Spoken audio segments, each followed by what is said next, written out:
Hi, everybody. So it is now Tuesday. The weekend was rained out, obviously, as we saw. And I'm up here in the hilltop area. I just had an appointment. And I'm a terrible vlogger because I'm always like running late. But I just went to let me see if I can hold this up, Center for Vein Restoration. Yay! So I hope everybody is really good about wearing their compression stockings and compression socks. I know I have been.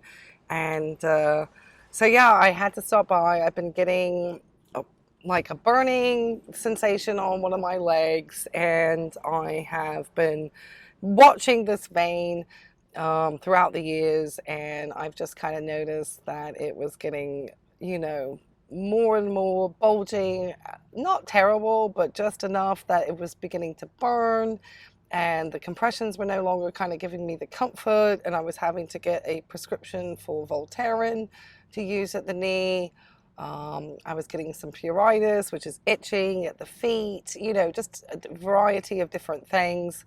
So today I went and had a 2-hour ultrasound. Well, it was probably about an hour or so, the 45 minutes, the ultrasound. And then obviously meeting with the staff there and the physician's assistant, who was very nice. And we just went over my results of my test. And I get really worried about getting varicosities. My mum had them really bad and had to have them stripped out of her leg. And my grandmother too had really, really awful looking varicosities. I always say her legs looked like road maps. It was really bad. And she also just never really wore compressions. I guess she just didn't have the education to take care of it.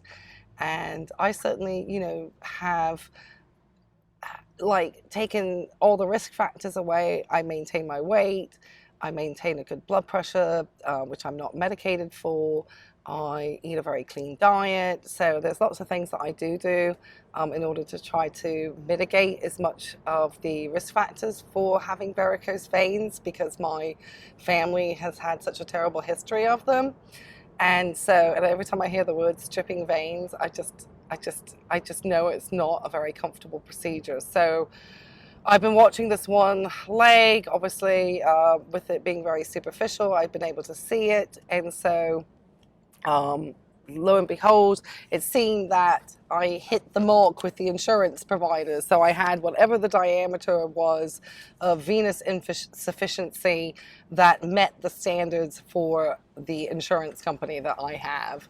So that's the good news. Because it's like a game always, as anybody knows, when you're dealing with insurance companies, that you need to be able to you know, meet whatever their requirements are. I mean, this is a whole nother level of stress here in the United States. I think when you're taking care of your health, is that you have to have met all of the um, requirements for these procedures for the insurance company. So you know, they never, you know, so it's like they let you get to a certain amount of pain and discomfort, and you have had to show that you have gone and done everything that you possibly can with your doctors, with your providers, with using compressions like I have for over a decade. But I have a number of the risk factors in here. One, the type of profession that I have been, which is teaching and nursing, which means I've been on my feet. I also was a distance runner,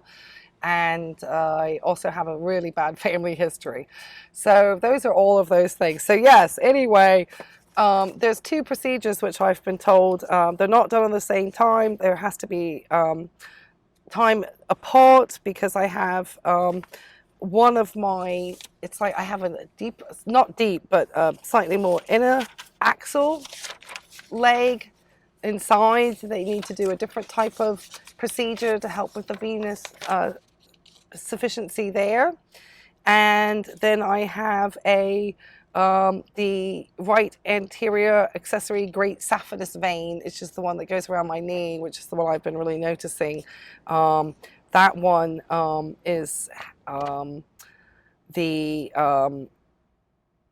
one I need to have done first in August. It's like just a little bit before I have my nose procedure.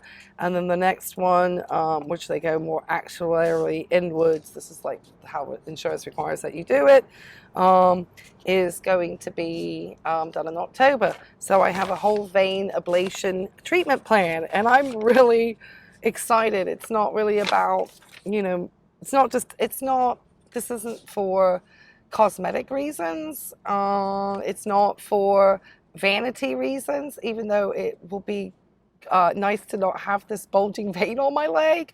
But it really is to be able to start to watch and monitor what I know to be a massive hereditary problem, and to actually kind of take care of it before it gets really out of hand. So yeah, that's what I did this morning, taking care of my health today.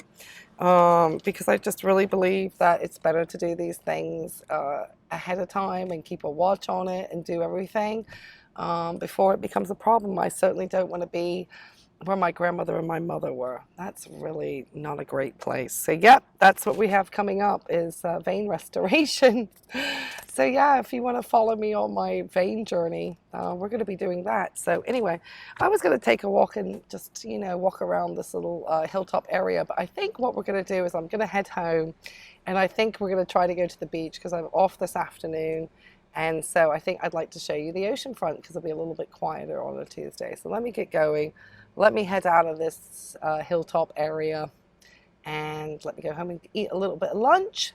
And then we're going to go head over to the beach and take a ride on our bike. And it's going to be fun. So come and join me and on this health journey. I'm not calling it a wellness. I need to call it a health journey. Because that's what we're on, a good health journey with good preventative health measures that are going to keep us healthy and aging healthfully into the future, such as taking care of your legs and not letting these things go. So my tip for the day on this vlog is make sure you're wearing your compressions, and you can get really good looking ones nowadays. Everybody should be wearing them. All right, let's get going.